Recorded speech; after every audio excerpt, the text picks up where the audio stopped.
Hello students, now we are studying inheritance and variation, unit number 3.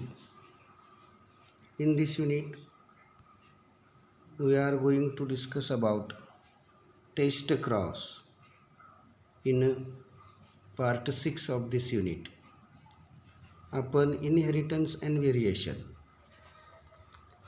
हे प्रकरण शिकत आहोत, ज्यामध्ये आपण मागच्या लेक्चरमध्ये लॉज ऑफ इनहेरिटन्स शिकलेलो आहोत, ज्यामध्ये law of dominance, law of segregation आणि लॉ ऑफ इंडिपेंडंट असॉर्टमेंट शिकलो. आता या लेक्चरमध्ये आपण पुढचा भाग शिकणार आहोत, test cross. So in today's lecture, inheritance and variation part 6, test cross. So what is test cross? The definition of test cross is a cross between F1 hybrid and its recessive parent is called test cross. म्हणजे काय बघा, F1 हायब्रिडचा त्याच्या recessive parent बरोबर केलेला cross म्हणजे test cross.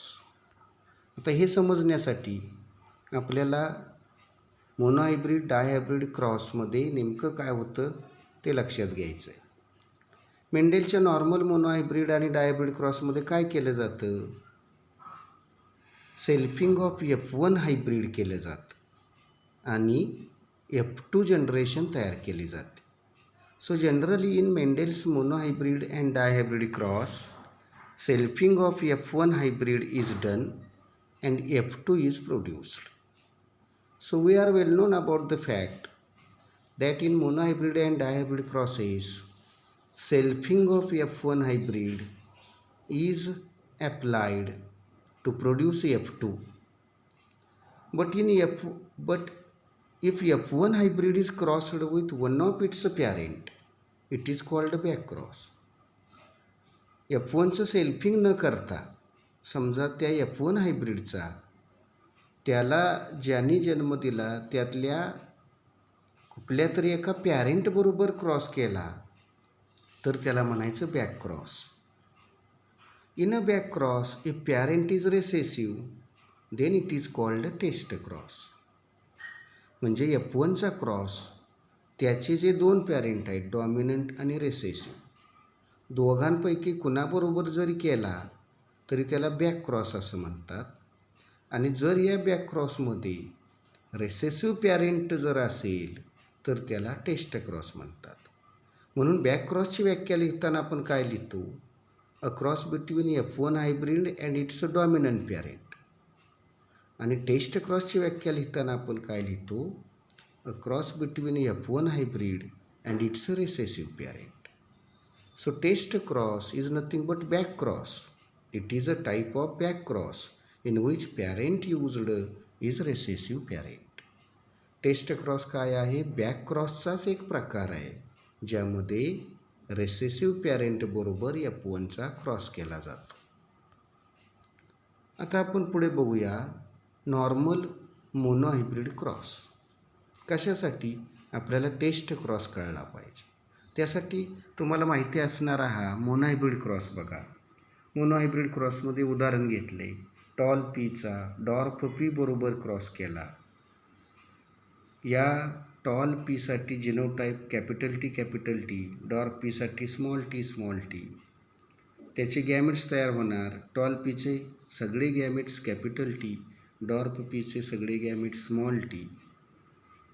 आणि F1 तयार होणार कॅपिटल टी स्मॉल टी, ज्यामध्ये हायब्रिड टॉल पी प्लांट्स तयार होणार. आता हा झाला नॉर्मल मोनोहायब्रिड क्रॉस पॅरेंटपासून F1पर्यंत. आता हा जर F1 म्हणजे हायब्रिड टॉल पी, ज्याचा जिनोटाईप आहे कॅपिटल टी स्मॉल टी, या F1 हायब्रिडचा क्रॉस जर त्याच्या पॅरेंटबरोबर केला आणि तो पॅरेंट रेसेसिव्ह घेतला तर त्याला म्हणायचं test cross. So when this F1 hybrid is crossed with its recessive parent, आता या उदाहरणामध्ये रेसेसिव्ह पॅरेंट कोण आहे? Dwarf P. मग त्याला म्हणायचं टेस्ट क्रॉस. आता आपण ॲक्च्युअल टेस्ट क्रॉस बघूया. Now let's consider monohybrid test cross. Monohybrid test क्रॉससाठी आपण आता बघूया एक एक्झाम्पल. त्यासाठी टेस्ट क्रॉसचं ग्राफिक रिप्रेझेंटेशन आपण बघूया.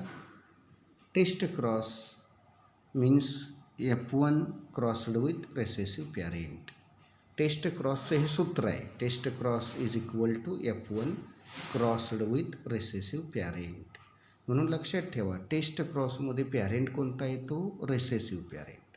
जर तिथं डॉमिनंट पॅरेंट आपण घेतला तर त्याला फक्त म्हणायचं बॅक क्रॉस, टेस्ट क्रॉस म्हणायचं नाही. जर पॅरेंट रेसेसिव्ह घेतला तरच त्याला म्हणायचं टेस्ट क्रॉस. म्हणजे F1 हायब्रिडचा रेसेसिव्ह पॅरेंट बरोबर, अर्थात हा पॅरेंट कोणाचा? ते F1 हायब्रिडचाच.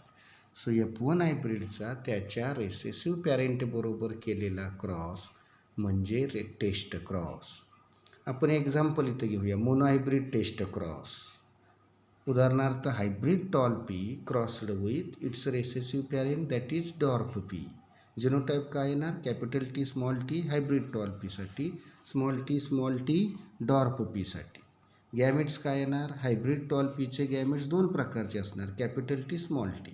पण डॉर्फ पीचे पॅरेंट, या रेसेसिव्ह पॅरेंटचे गॅमेट्स फक्त स्मॉल टी.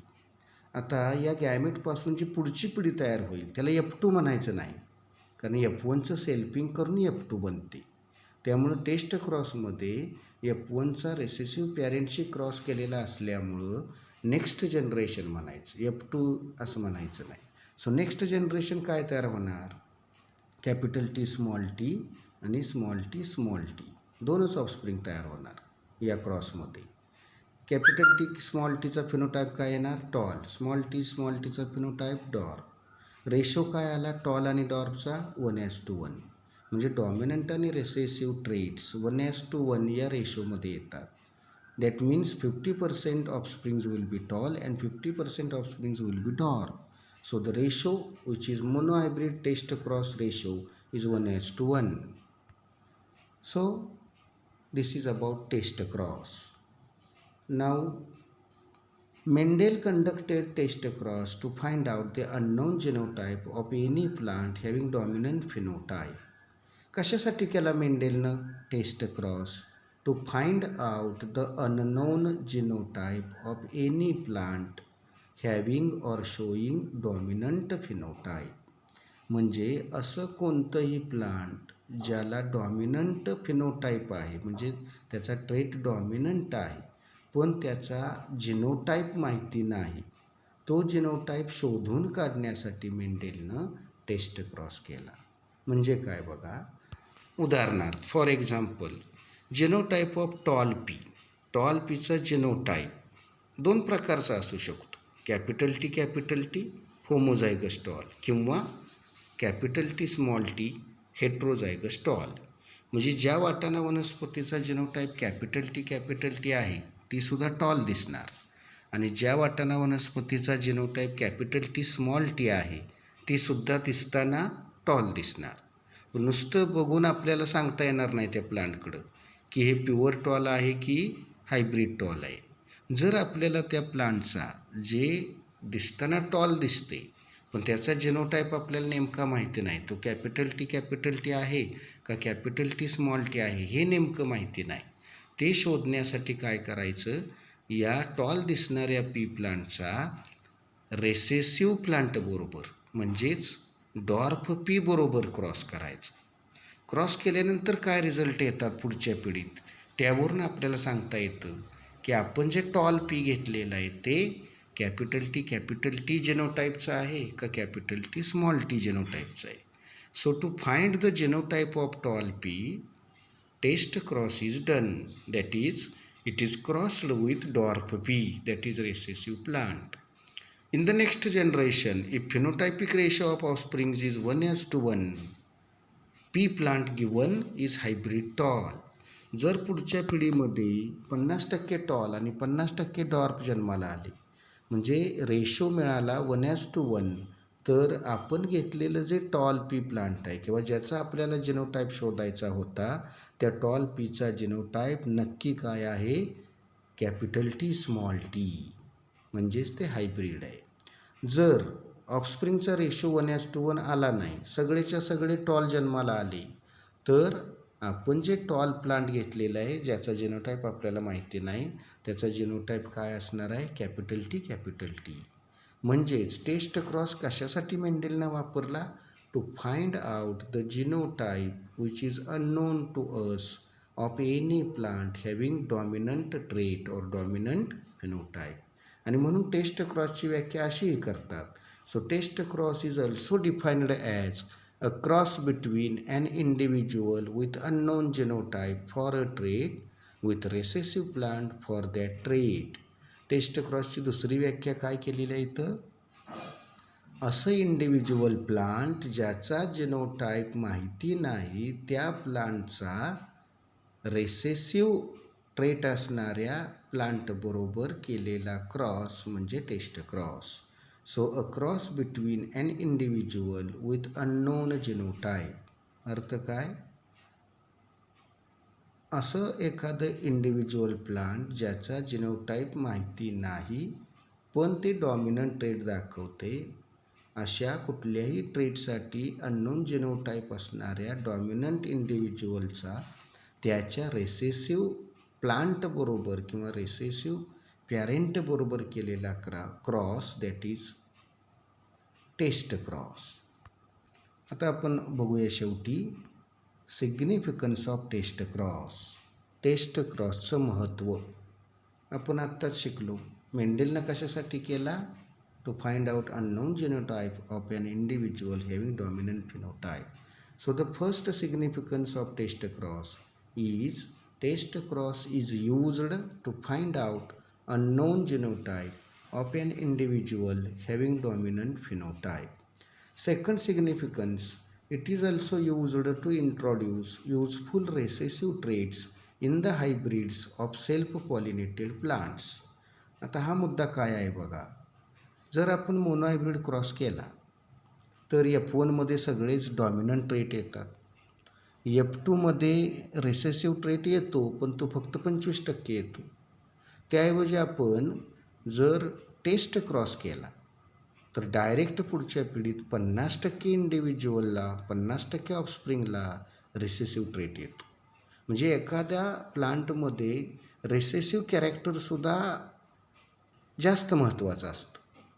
आणि अशा वेळी रेसेसिव्ह कॅरेक्टर जे युजफुल आहे ते प्लांटमध्ये ऑफस्प्रिंगमध्ये आणण्यासाठी म्हणून टेस्ट क्रॉस वापरला जातो. कारण जर आपण नॉर्मल मोनोहायब्रिड डायहायब्रिड क्रॉस करत बसलो तर 2 पिढ्यापर्यंत आपल्याला वाट बघावी लागते आणि फक्त 25% रिसेसिव्ह ट्रेट F2मध्ये येतो. त्यामुळे वेळ आणि आपल्याला पाहिजे तो रिझल्ट येत नाही. म्हणून एखादं useful recessive character self pollinated प्लांटमध्ये हायब्रिडच्या रूपात निर्माण करण्यासाठी किंवा हायब्रिडमध्ये ते आणण्यासाठी आपल्याला टेस्ट क्रॉस अधिक उपयोगाचा असतो. कारण टेस्ट क्रॉसचा रेशो येतो 1:1, ज्यामध्ये डायरेक्ट पुढच्या पिढीत 50% प्लांटला रिसेसिव्ह कॅरेक्टर येतं. It is also used in crop improvement programmes due to its simple ratio that is 1:1. Test क्रॉसचा रेशो काय येतो? मोनोहायब्रिड टेस्ट क्रॉस केला तर 1:1 येतो. डायहायब्रिड टेस्ट क्रॉस केला तर 1:1 येतो. म्हणजे रेशो एवढा सिम्पल आहे टेस्ट क्रॉसचा.